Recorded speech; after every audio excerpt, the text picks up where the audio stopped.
I want to welcome you to Dream Chasers Radio with me, your host, Yaya Diamond. What's up, peoples? How you doing? It's a great day, and it's always a great day, you guys. Listen, today we're going to be talking about something that may be some kind of a trigger to some people. So I'm kind of give a trigger warning if this is something that triggers you, like domestic violence, or talking about it, or talking about programs about it. Please go ahead and turn it off now. But if it's something that you're definitely interested in and you want to know more about, and it's something that you may want to have someone check out for themselves or yourself, keep listening. We're going to be right back. Don't you go anywhere.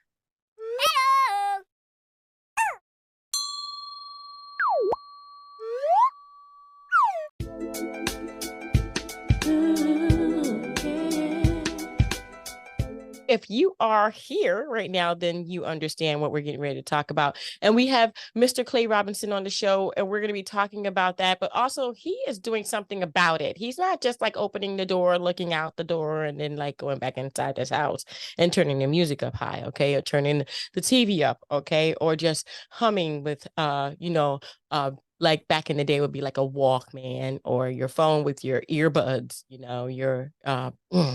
so that you don't hear things. Am I correct, Mr. Robinson, or am I wrong?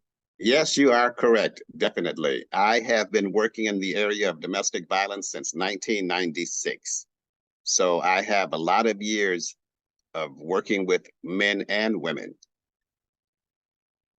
Mm, mm, mm. A lot of people don't understand that men and women go through this thing. Tell me what got you involved in this and why are you a part of this movement? In 1996, I saw several men being arrested, hands behind their backs, cuffed, crying. And at that time, I was so curious as to what could be done to help. So I reached out to some individuals at the court in Detroit, Michigan, and they gave me an opportunity to interview with them and talk to them. So my question to the chief judge and also probation was, what can I do to help? And they talked about a lot of times individuals who get arrested for domestic violence, which is referred to as batterer's intervention, they get arrested, but they don't know what to do next. And when they're supposed to go to program, what happens often is that they'll be late, they don't make a payment, they get kicked out, then they go to jail. So when the judge talked to me, the judge said, we need someone who'll give them more opportunity. And I said, I will. So I hired clinicians uh, to work for me, for our agency. And we did a good job starting. But one of the things about clinicians or individuals who don't connect. So the people that I started getting contracts with to deliver service, they said, we want you to do it. And I'm like, you want me to do it? So I got trained through a top level clinician from Ford Motor Company, Ford Motor headquartered in Detroit. And then I eventually got national certification. So I am nationally certified to train other individuals in the area of domestic violence. And one of the things that people don't understand about domestic violence, the term domestic violence, and then there's anger management. People think only physical. And what I try to get men and women to understand that any aggression in your home is going to be, if it comes to anyone's attention, it's going to be a domestic violence case. Now, what I want to do right now is separate a man and a woman living together with no kids and a home with kids. First, a home when there's domestic behavior and there are children in that home, Child Protective Services becomes aware. Child Protective Services can enter anyone's home anytime they choose with law enforcement, and you cannot stop them because their purpose in every state in the United States has Child Protective Services, which is partly funded by the United States government. When they come to your home and they want to see that child, you better let them in, because if you don't, you got a case. Okay. Now, their purpose is to come make sure that the child is safe. If the child is exposed to hollering, screaming, trauma behavior by parents or adults in that home, you have a case. Okay. Now, when I talk about Child Protective Services, you don't have to be physically striking anyone, but behavior. Once that behavior becomes someone's attention, it can be the neighbors who says that Miss Diamond is hollering and cursing at her kids all the time. I am really concerned for her kids.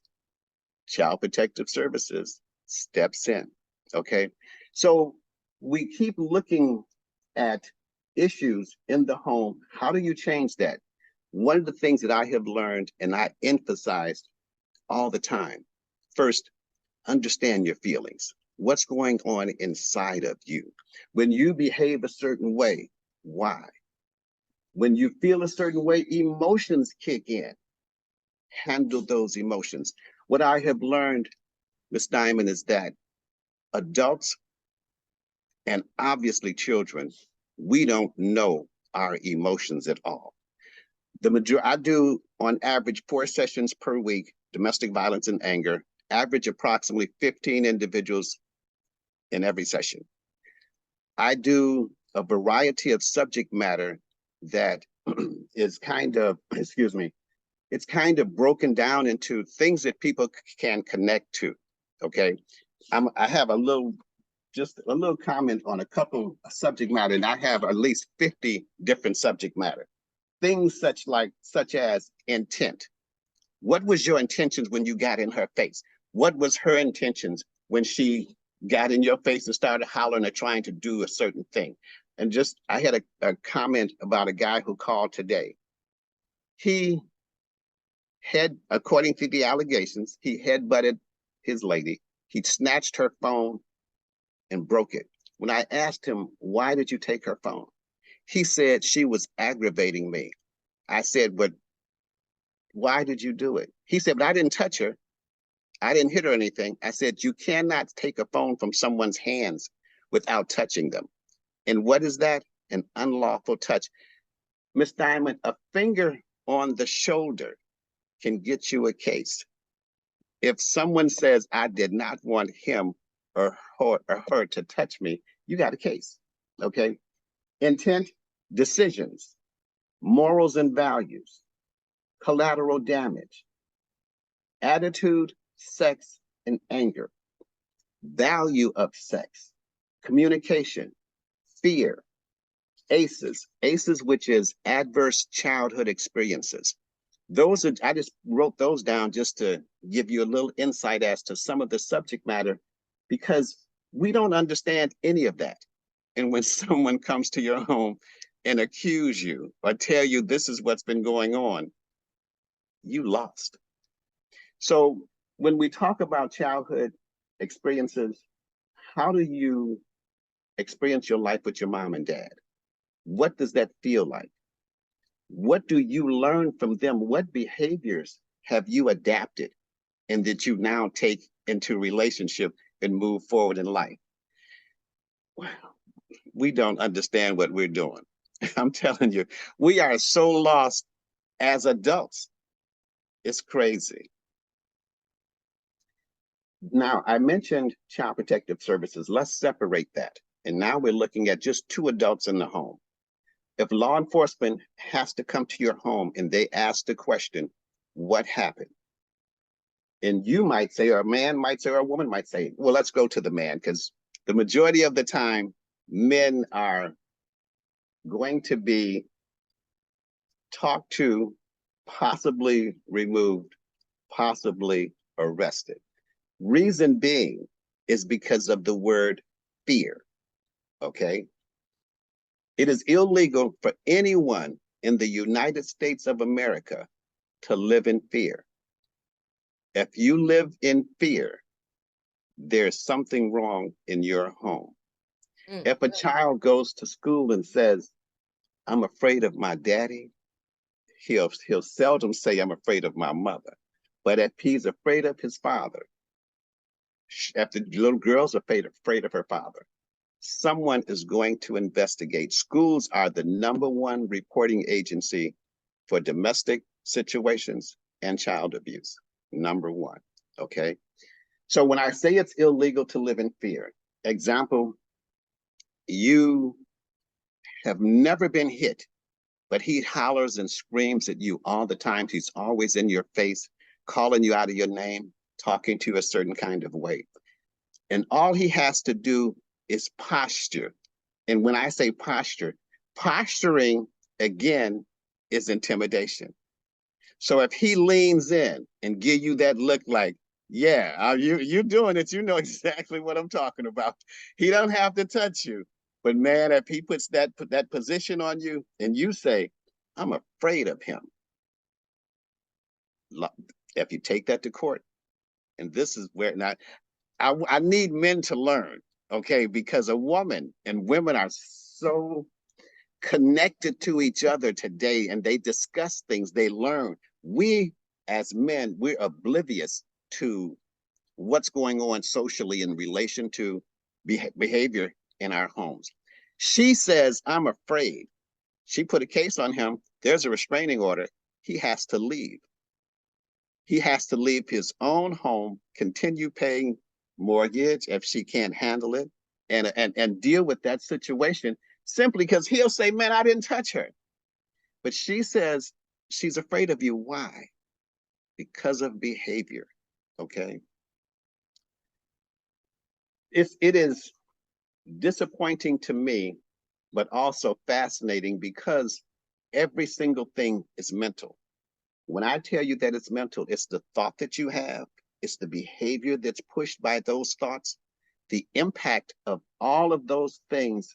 Miss Diamond, it's destroying families, it's destroying kids, it's it's doing so much to us on a negative basis that and there's nothing, there's no learning curve, which is why I'm trying to put together podcasts and information and lessons online so that people can listen and learn. I will be calling that podcast Think About It. We're so disconnected because no one taught us. I was talking to a lady with 2 PhDs, and she's great in her field, but her field did not relate to emotions. So she says, all of my education, no one ever talked about emotions. And I'm sure when you think back on some of the experiences in your life, you feel a certain way. Can you share those feelings? If you shared those feelings, who understands what you're saying? Do we put forth the effort to understand? I don't want to talk to her. I ain't got nothing to say to her, or she's saying the wrong thing to me. There's a, and let me know if I'm going too much for you. No, it's perfect. I mean, and as you're talking, I'm going, okay, I'm learning about this. I'm learning about the posture thing. And it doesn't happen to me because I already know. And I told the person, I t- I told my husband when we got together, you touch me and I'm out. If you even posture up at me, I'm gone because I'm not going to deal with it. I'm not. I'm not going to be a part of your life. It's going to be over. And so he's never done that to me, ever, ever, never. So, but that needs to be talked about Of in the course, beginning of a relationship, a serious relationship. These things need to be said. And women can posture up to men too. women can. However, one of the things that I'll always look at, there's women who can, what we say, can throw down, but one of the things that most men, the majority of men, if they want to do damage, the damage is going to be very different than when a woman goes to blow with a man and starts hitting. And I got clients, I got guys in session who's been beaten. I've got women in sessions who've been striking, but women pull guns now at the level that you would be very, very surprised. Oh, they pulling guns Wow. like going north. Okay.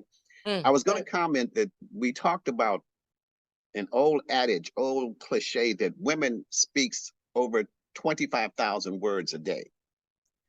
Women speak more words than men.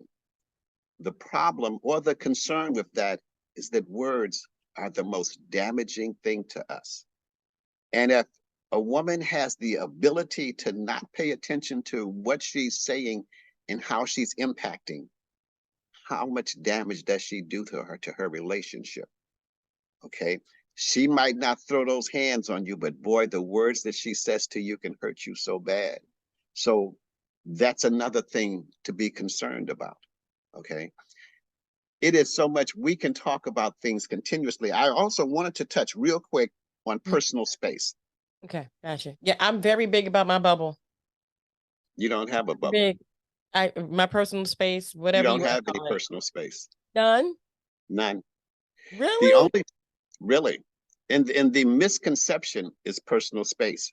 No, Person, now I'm talking about like if you're out and you're in public, there is that there is a people personal space, arm's length in public. in public. That's what I'm talking about. That's where I'm very big. But at home, I don't. Hey, it is what Now, it is. yeah, but keep in mind when you're angry or upset at home, a lot of people want their space.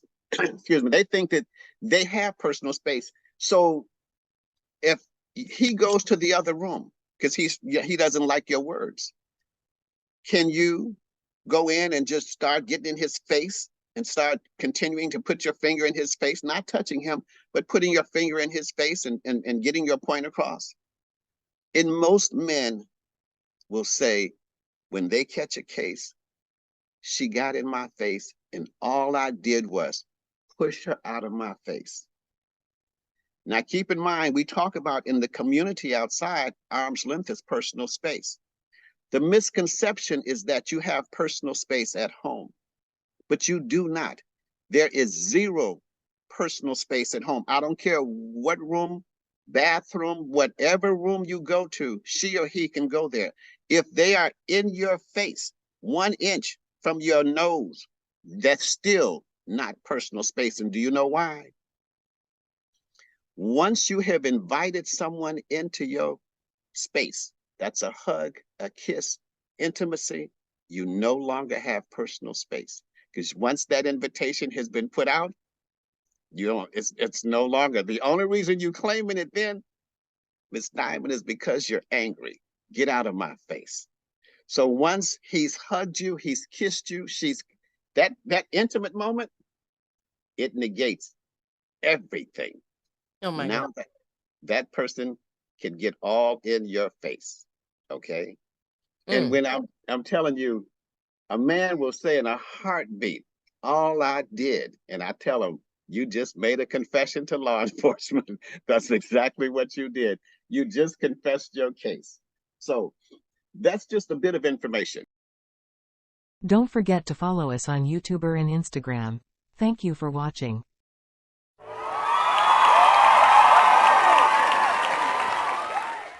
Okay.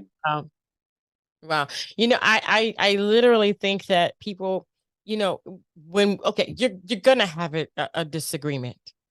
You might have arguments here and there about certain things, with your husband, your wife, your boyfriend, your girlfriend, whatever the case may be.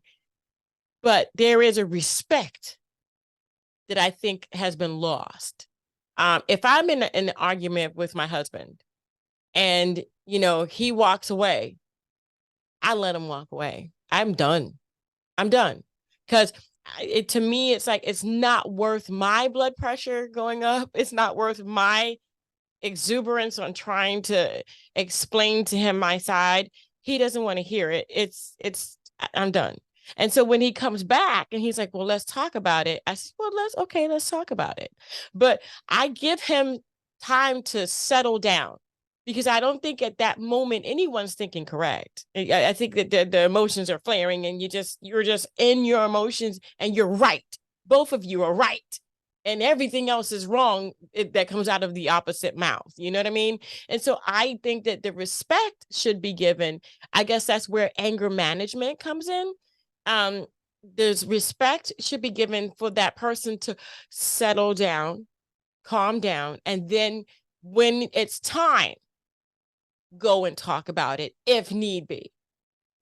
One of the first things that I emphasize is there's no set, well, you should not have an argument. You should have a conversation or a discussion because an argument is a negative connotation. So when law enforcement or someone talks to you and you say we're arguing, buttons or lights already going on. Okay.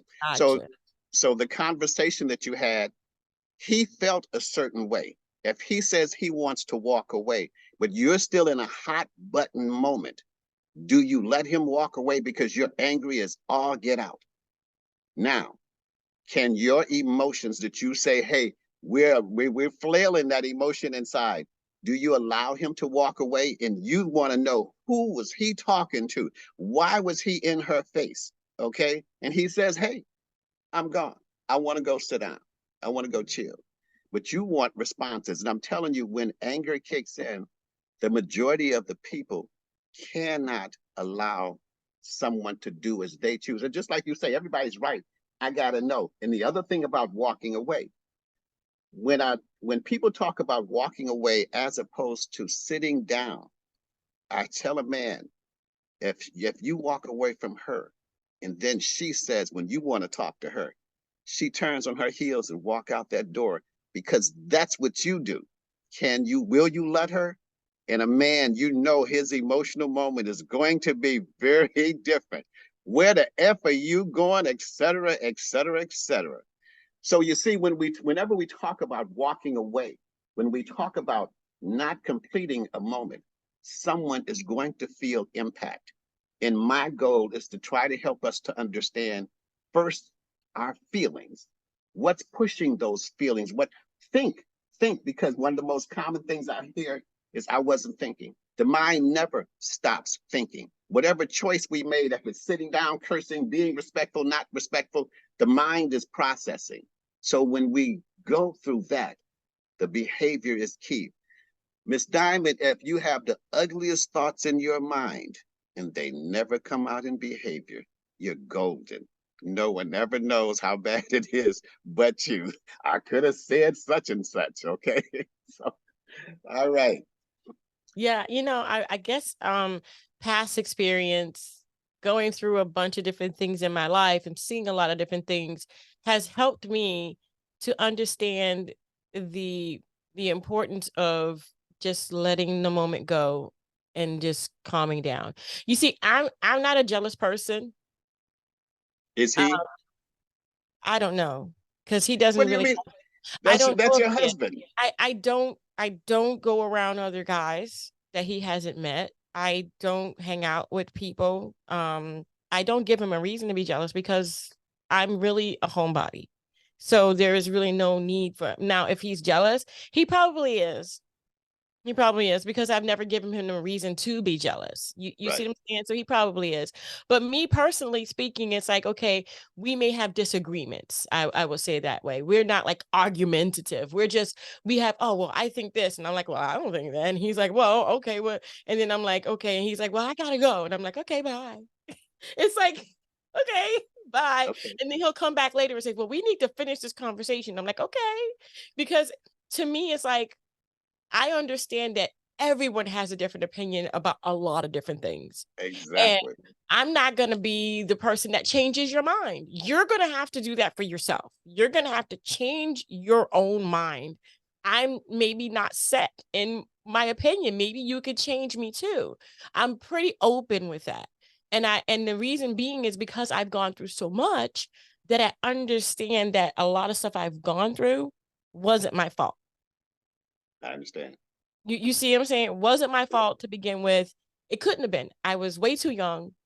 I didn't understand what was going on. I was a kid, and there was a lot of different things going on as I was growing up, from like the age of 4 all the way through high school that how could I have been a blame for it because I had no idea what was going on to begin with.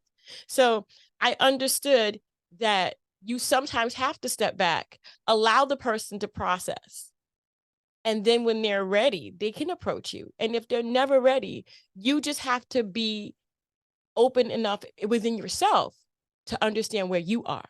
And that's how secure I am in me to understand that, okay, you don't have to be where I'm at. You're probably not, and it's okay. I'm not going to go there with you. I'm not going to do it. And that's And me. and and that sounds so good. And I appreciate your words from that perspective. The other side of that, there are so many people not like you. Okay. There's so many who behave inappropriately, make inappropriate decisions, even when you talked about being young, 4 years old, et cetera, et cetera. Adverse childhood experience. the negativity that you experienced at that early age in your life and how it impacts you. And some kids can't recover. Some kids become super bad criminals based upon home and mama and daddy. And because my wife works in this field, she works for a different agency, but she goes into homes because whenever there's a problem with a child, they go to the home and they look at the parents. So she creates and can do connections and help people learn and get more experience. I work with adults primarily. She works with kids. When she deals with the kids, parents, a lot of times, Ms. Diamond, they are so disconnected from the problems of that what a child has.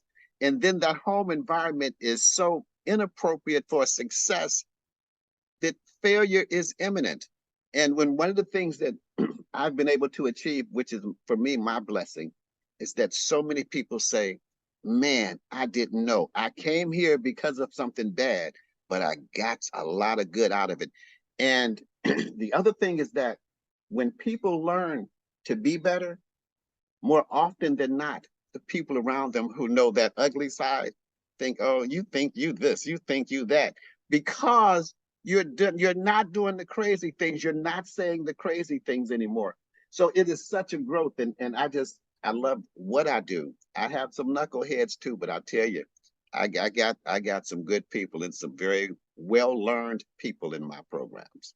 That is so cool. That's so cool. And I wanted to comment on what you just said, that people think that, okay, so you get over it, you're doing something new, you're growing within yourself and you're growing as a person, and then all of a sudden, oh, they think they're better than us. You know what I'm Right, saying? that's right. Those are the people that I got rid of in my life, because those are the people that will never grow, and they're going to hold me back. They're going to bring back the person I'm trying to get rid of.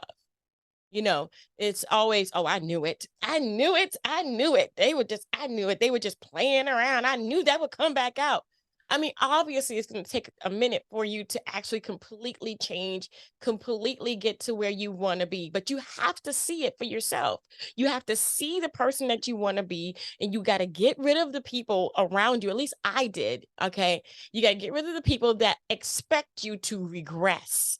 I did that because I didn't want to regress. I didn't want to go back. I didn't want to slip. And so being the person that didn't want to slip and seeing the person I wanted to be, I didn't want to remain in the middle. And I don't know if that makes any sense. I wanted to It advance. does. But one of the So things, when I listen to you talk and you talk about outside of the home, the majority of the people that I see, that I talk to, that I help to see things from a different perspective, they're at home. And once you have fought your mate, and if it's a man who beat her up, excuse me, and then he learns, but she's been through a trauma.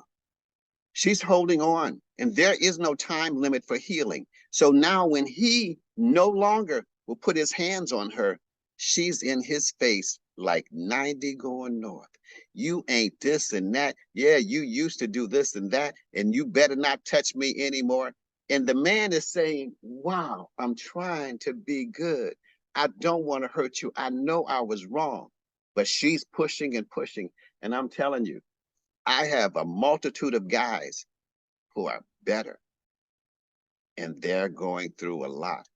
And there's nothing, they don't want to leave their family, they don't want to leave their kids. They actually love their family, they love her. However, I try to help them to understand, because of your past transgressions, because of your past, you've already torn that wound, and it's there. I talked to a young lady because I had a guy who volunteered to come into programming. No police report. I talked to his wife for an hour, and because he said, man, I wanted her to perhaps come to programming too so she could learn some stuff. She says she's afraid of him. She's not coming to program. She don't know how to deal with him. He went through the full program. He now sends recordings, and it's a constant battle with him. He sends me recordings of how she talks to him. And Miss Diamond, I'm telling you, It's you talking about challenges, emotional challenges. We hurt each other entirely too much, male and female.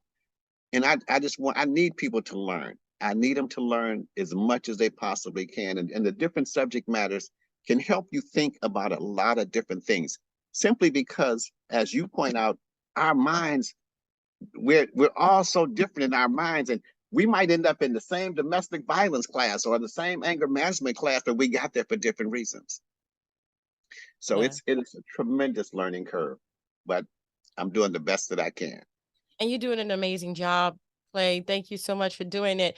If I could just say this, and can you expand on this? As a person who, okay, so you have the husband, you said, and the wife is talking to the husband in a ill manner.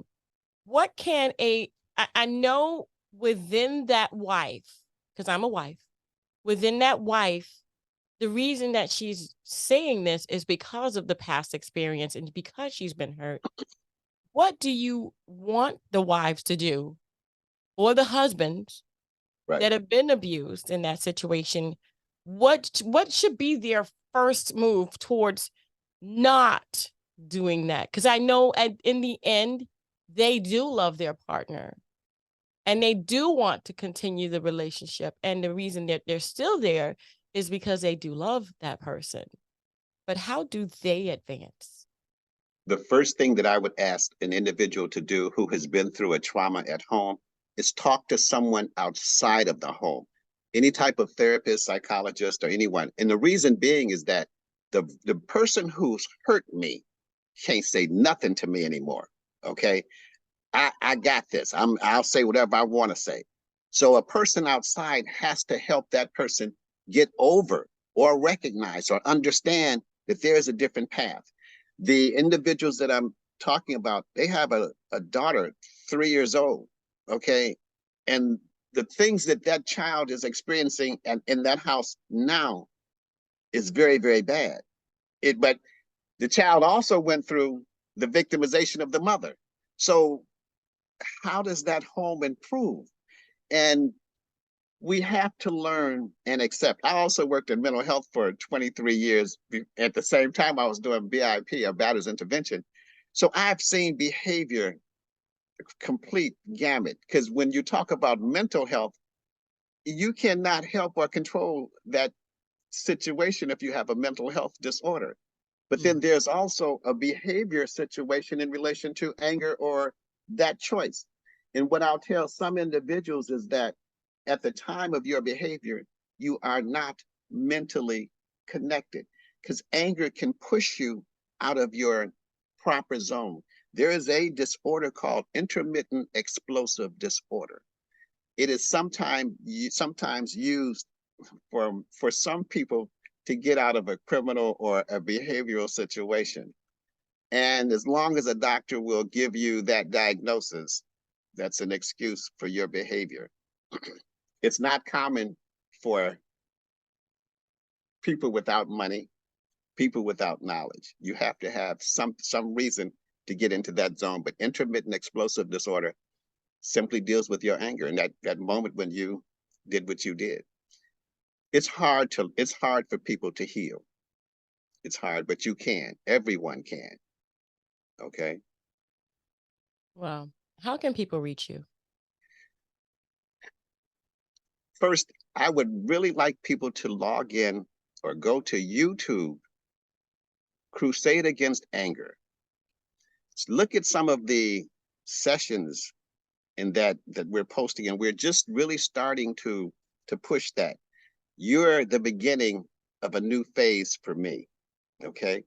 So that's one thing. With this, our website only addresses services, and people don't run to service. You have to almost be ordered to service. But one thing that people can do is learn. They can learn by listening. Okay, so we're going to put a lot of lessons out there for people to listen to share with each other. And when you do that, if you're open-minded, you will always learn. And I hate to use the word I guarantee, but I really believe you can. Okay. Yeah, So I do. I do. YouTube, Sir. Crusade Against Anger. Crusade Against Anger. We'll put the link in the description so that you guys can go ahead and get that, and it'll be easy for you to actually access that. I think that everybody needs to go there. Whether you have an anger problem or not, learning to control yourself, learning to not speak. And in the beginning, you did say that women speak many more words than men during the day.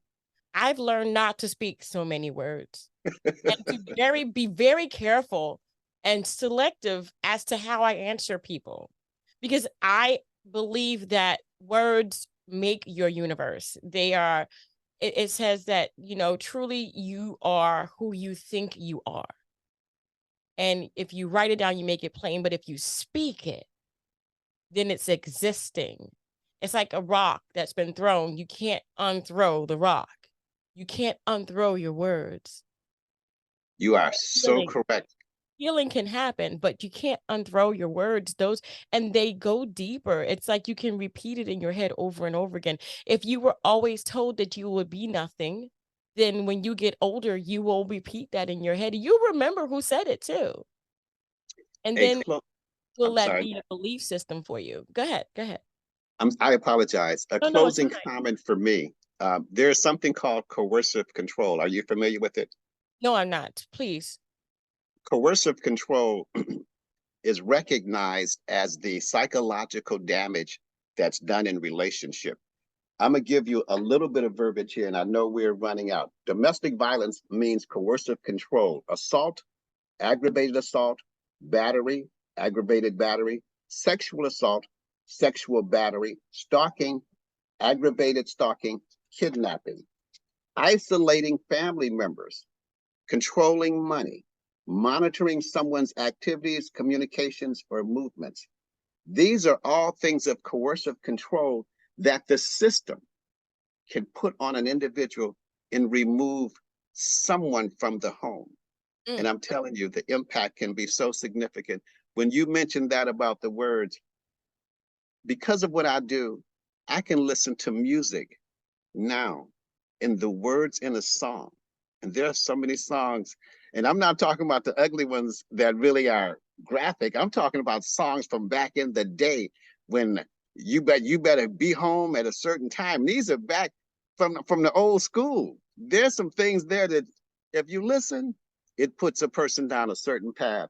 But I appreciate you. I really, truly do. I'm looking forward to it. And I want to talk to you about some other things that we're trying to do that you might be of benefit for us to move forward on some things. Okay.